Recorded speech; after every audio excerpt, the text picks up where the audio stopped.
अरे भाई, तुम कौन हो और इस सुनसान जंगल में क्यों बैठे हो? मैं सीतापुर गांव का रहने वाला हूँ और मेरा नाम रामू है। मैं एक बहुत ही गरीब आदमी हूँ। आज सुबह ही मेरी पत्नी ने मुझसे झगड़ा किया और मुझे खरी खोटी सुनाकर घर से निकाल दिया। उसने मुझसे कहा है कि मैं जाकर बहुत सारा धन कमा कर लाऊं।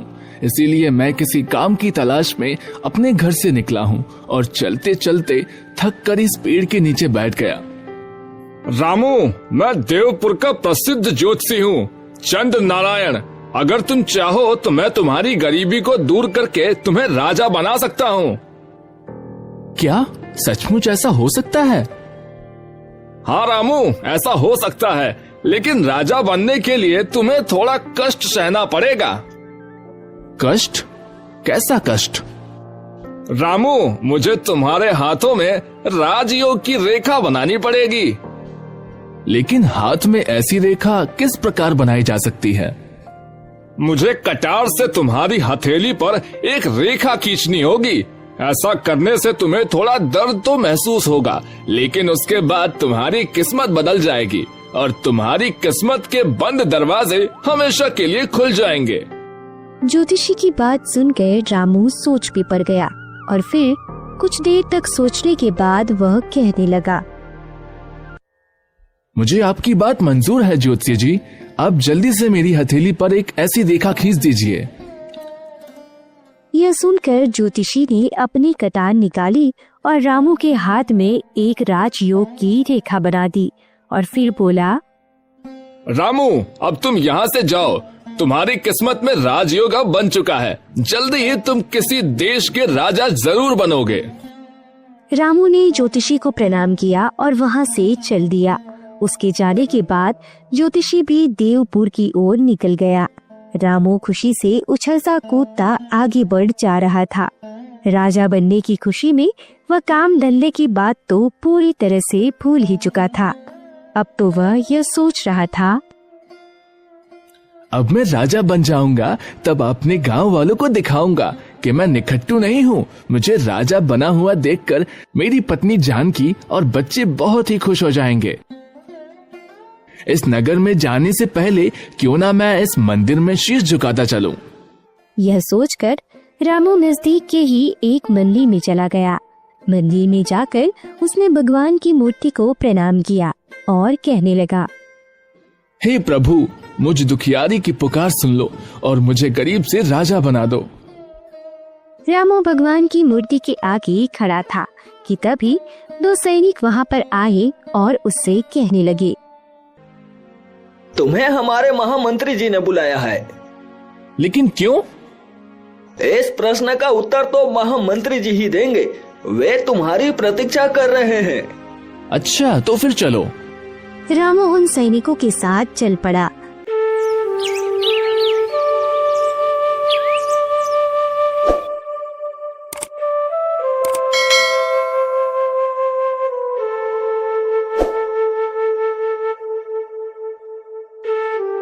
हे भगवान, हे भगवान, हे भगवान, ये कैसा जीवन मुझे दिया है आपने। इतनी गरीबी और इतना अकेलापन। हाँ, कि पूरे दिन भर काम करके भी मैं इतना नहीं कमा पाता कि 3 समय का भोजन कर पाऊं। ऊपर से मेरी गरीबी देखकर तो कोई बाप अपनी लड़की मेरे हाथ में ना दे। अरे क्यों देगा कोई? इतनी गरीबी है। क्या मैंने अपने पिछले जन्म में इतने बुरे काम किए हैं भगवान कि मेरे नसीब में सिर्फ अकेला रहना और भूखा रहना ही लिखा है। लकड़हारा अपने जीवन को और किस्मत को बहुत ही कोसता है और लकड़ियों को देने अपने मालिक के पास चला जाता है।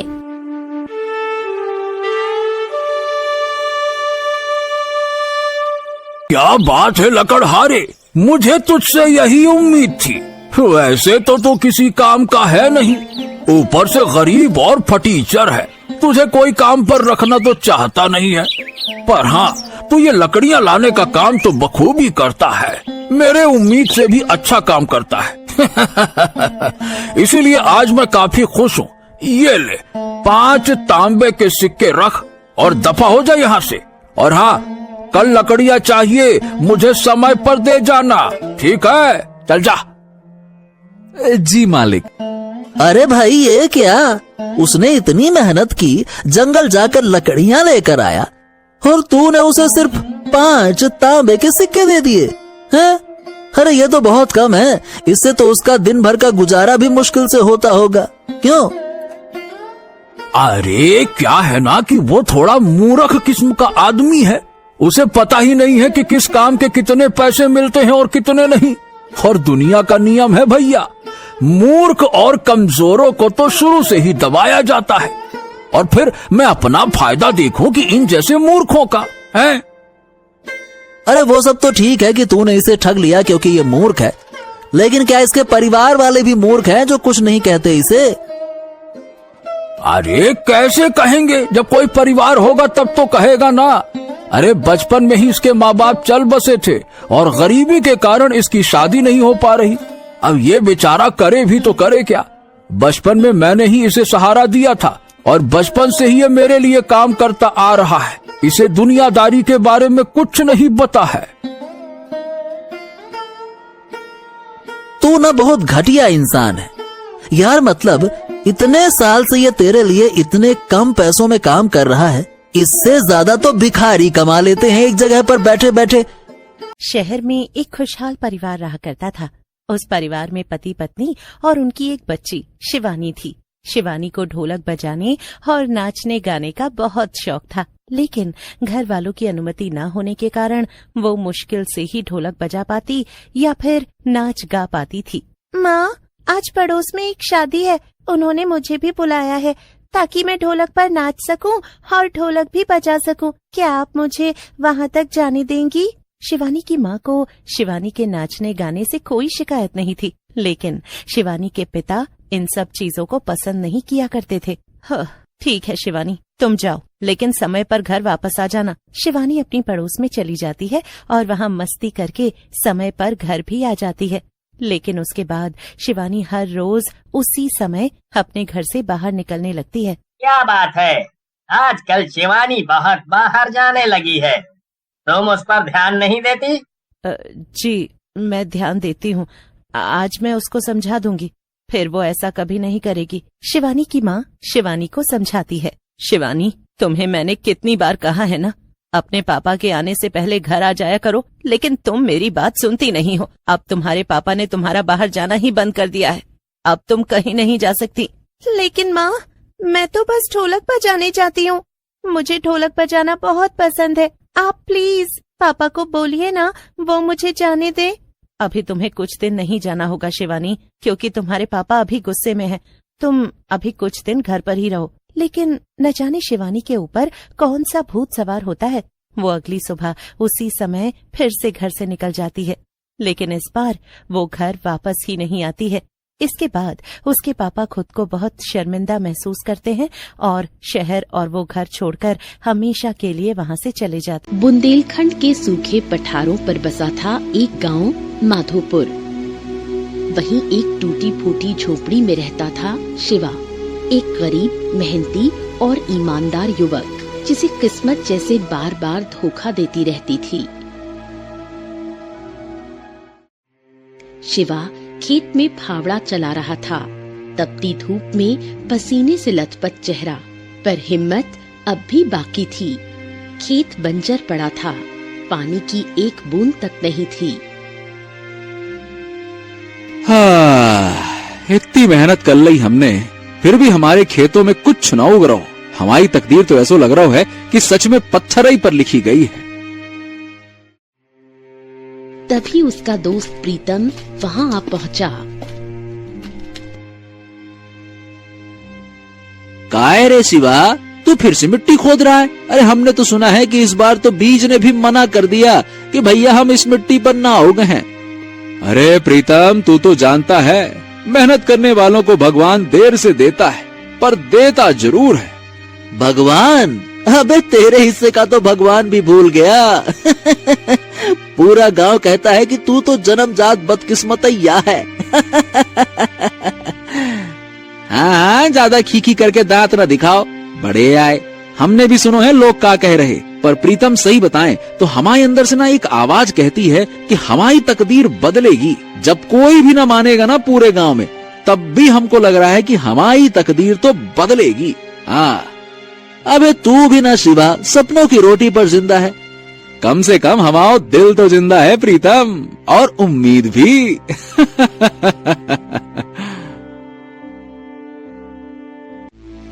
प्रीतम हंसते हुए वहां से चला गया। शाम को शिवा अपने घर लौट आया। उसकी माँ मिट्टी के चूल्हे पर बैठी थी, पर चूल्हा ठंडा पड़ा था। बेटा, लगता है भगवान ने तेरी तकदीर बिना स्याही की कलम से लिखी है। ए अम्मा, तुम ही तो सिखाती हो, हिम्मत कभी ना हारनी चाहिए। पर बेटा, जब पेट भूखा हो और किस्मत अंधी, तब माँ का दिल कांप जाता है। अपने दिल को जरा थाम तो अम्मा, तू देखना जिस मिट्टी को सबने छोड़ा है ना, वहीं हम एक दिन सोना उगाएंगे। हाँ, तेरा भरोसा अभी भी नहीं टूटा? हमारा भरोसा अबे ना टूटो अम्मा। तकदीर को हम नहीं चुन सकते, पर तकदीर से हारना भी तो जरूरी नहीं है ना। तू बस हमारा साथ दे अम्मा, फिर देख हम क्या कमाल करते हैं।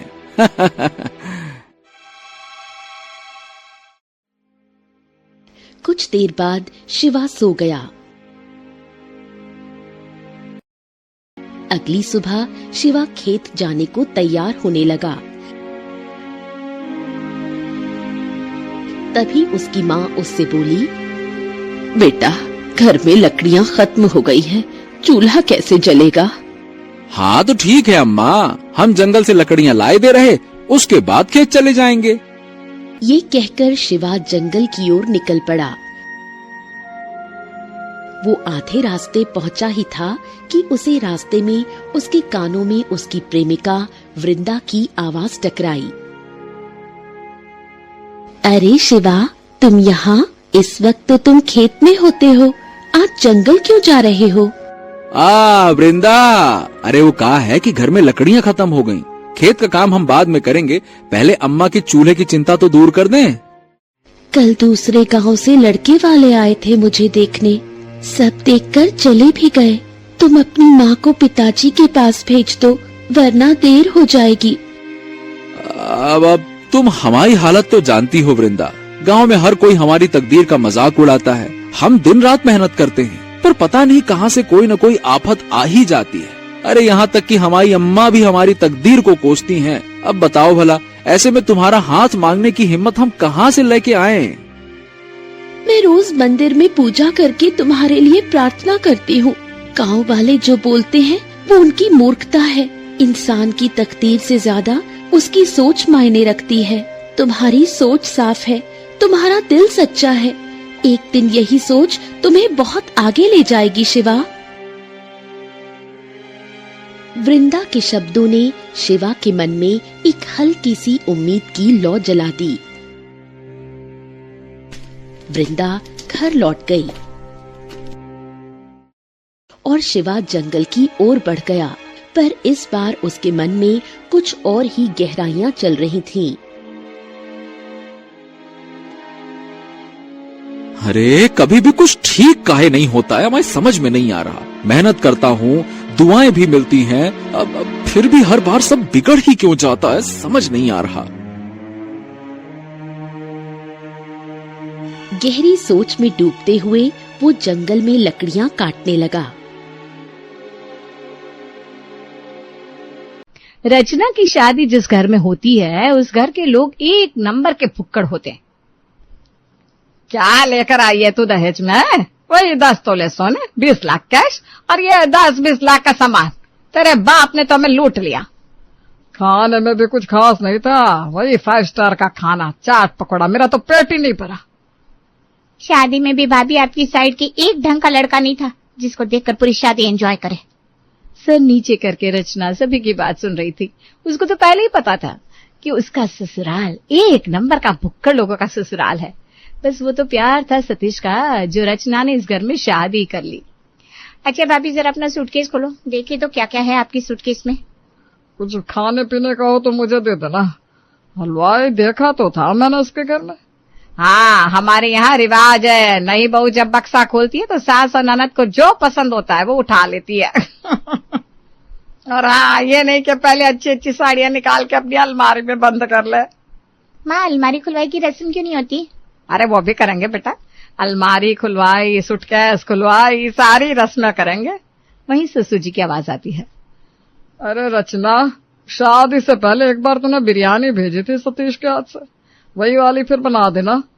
ससुर की आज्ञा सुनकर रचना किचन में चली जाती है, लेकिन उसे तो पता ही नहीं था कौन सी चीज कहाँ रखी है। तभी वहाँ नौकरानी आती है। अरे नहीं नहीं बहू, किचन में क्या कर रही है भाभी? आप कमरे में जाओ, क्या चाहिए बता दो, मैं आपको पहुंचा देती है। अरे नहीं नहीं, वो क्या है ना, पापा जी को बिरयानी खानी है तो वही कह रहे थे, तो मैं बनाने के लिए आ गई। नहीं नहीं बहू, से बिरयानी कौन बनाता है? पहले तो हलवा बनवाते हैं किचन में, मीठे से शुरुआत होनी चाहिए। अब तू यहाँ पे आके चौधरी ना बन। हमारी बहू, हमारा पेट, हमारा खाना, हम तो बिरयानी ही बनवाएंगे। मैंने भी अपनी शादी के बाद कोई मीठा नहीं बनाया था। अरे भर भर के कांदा लहसुन डाल के तिक्की तिक्की बिरयानी बनाई थी। तभी बोली भी आपकी इतनी तिक्की तिक्की है, और किचन में से कांदा लहसुन की महक आती रहती है हमेशा। कांदा लहसुन का क्या बन रहा है भाई? वो मालकिन बोल रही है कि शादी के बाद उन्होंने कांदा लहसुन वाली तिक्की तिक्की बिरयानी बनाई थी। अच्छा, तो फिर दोबारा क्यों नहीं बनाई? उस वक्त का पता नहीं, लेकिन उसके बाद हमने कभी आपके हाथ की तड़कती भड़कती बिरयानी नहीं खाई। क्योंकि फिर मैंने कभी बनाई नहीं। वैसे भी आज से बहू के हाथ की बिरयानी ही तो खानी है। चल बहू, लग जा काम पर। माँ जी, लेकिन ये तो बता दीजिए सामान कहाँ है? न चावल दिख रहा है, न ही कांदा लहसुन, न कोई मसाला। सामान कहाँ है? सामान लेने तो तुझे जाना होगा, और पैसे तो तेरे पति ही देगा ना सतीश। ले ले पैसे और जाके बाजार से सामान ले आ। ए कमला, बहू को झोला पकड़ा। रचना, जिसकी शादी अभी 2 दिन पहले ही हुई थी, ससुराल में आती ही बाजार जाने की नौबत आ जाती है। अरे कुछ तो शर्म करो, नई बहू को इस तरह बाजार में खरीदी के लिए भेज रहे हो, अच्छा लगता है क्या? हाँ तो तू चली जा। नहीं, मेरे को इतना टाइम नहीं है, बहुत काम पड़ेला है मेरे को। नौकरानी ये बोलकर वहां से निकल जाती है। सतीश को बताऊंगी तो उनको बुरा लगेगा। एक काम करती हूँ, मेरे पास जो पैसे है वही लेकर बाजार चली जाती हूँ। जरा पूछ तो लूं और क्या क्या लाना है।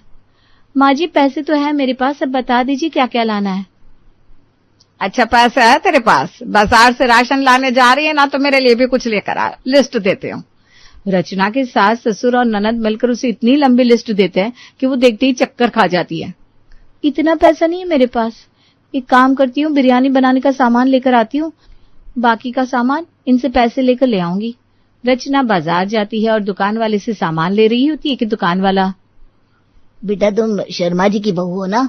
जी अंकल जी नमस्ते, मैं उन्हीं की बहू हूँ, कल ही हुई है ना हमारी शादी। अरे नई बहू को दुकान भेज दिया? बिटिया तुम सामान बता दिया करो, हम घर दे जाएंगे। बुरा ना मानना, 1 नंबर के भुक्कड़ लोग हैं।